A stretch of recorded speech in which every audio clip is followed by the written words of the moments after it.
At 8 o'clock sharp, Victor Banos showed up for his shift. Excuse me, Sergeant Victor Banos. That sergeant thing is real important to him, though the only real difference between him and me are two military-type stripes sewn on the shoulders of his uniform, which he earned by being the nephew of the area supervisor for the security company.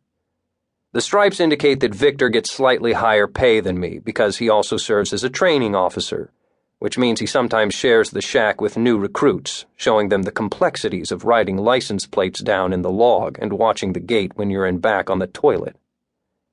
What Victor doesn't tell the newbies is how he takes kickbacks from painters, gardeners, plumbers, handymen, electricians, and other workers that he recommends to the residents, or that as the day shift guy he always gets the best Christmas presents because he's the one guard the people who live there actually know. I really wanted Cyril Parkus to drive up in his Jag, or maybe his Mercedes or Range Rover, and pick me up for that business meeting, just to see the look of jealousy on Sergeant Victor's face. But I knew it wasn't going to happen. "Anything happen last night?" asked Victor. He asked me that every morning, and every morning I told him nothing had, even though it wasn't always true. A year ago, in the street in front of the guard shack, I saw a coyote with a French poodle in its mouth. We stared at each other, for a minute or two. Then he ran off. Now the coyote shows up every few weeks to stare at me some more. I stare back. That night just before dawn, he came back. It felt like he stared at me a lot longer this time, before loping off into the darkness. I'm not sure if a coyote looking at me would qualify as something happening to Victor, who claims he once got a blowjob in broad daylight from a teenage girl who lives in the community. While she was giving it to him, her mother happened to drive up to the gate. Victor says he just smiled and waved her through, and neither mother nor daughter was ever the wiser. I don't know if the story is true, but all of us guards wanted to believe it anyway. It gave us one more thing to fantasize about during those long shifts in that tiny shack. So, like always, I told Victor nothing happened and trudged down the street to where my '95 Nissan Sentra was parked, a discreet distance from the $1 million front gate so as not to bring down the property values.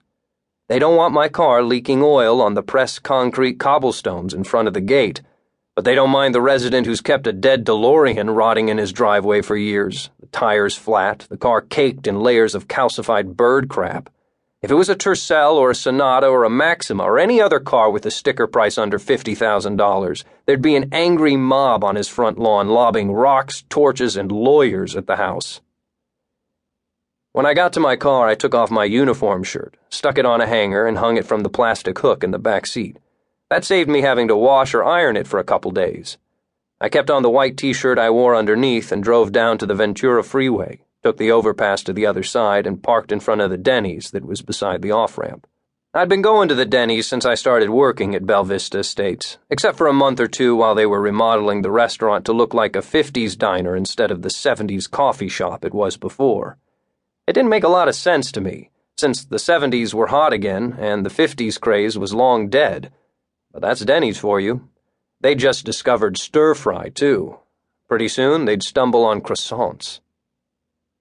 I picked a booth by the window so Parkus wouldn't have any trouble spotting me. I ordered a Coke and decided to give him 10 minutes before ordering, because the smell of sizzling bacon was making me drool. I was halfway through my Coke and 10 seconds away from flagging a waitress when Parkus showed up, looking like a kid sneaking into a topless bar. Not that I know much about topless bars. Well, not lately, anyway.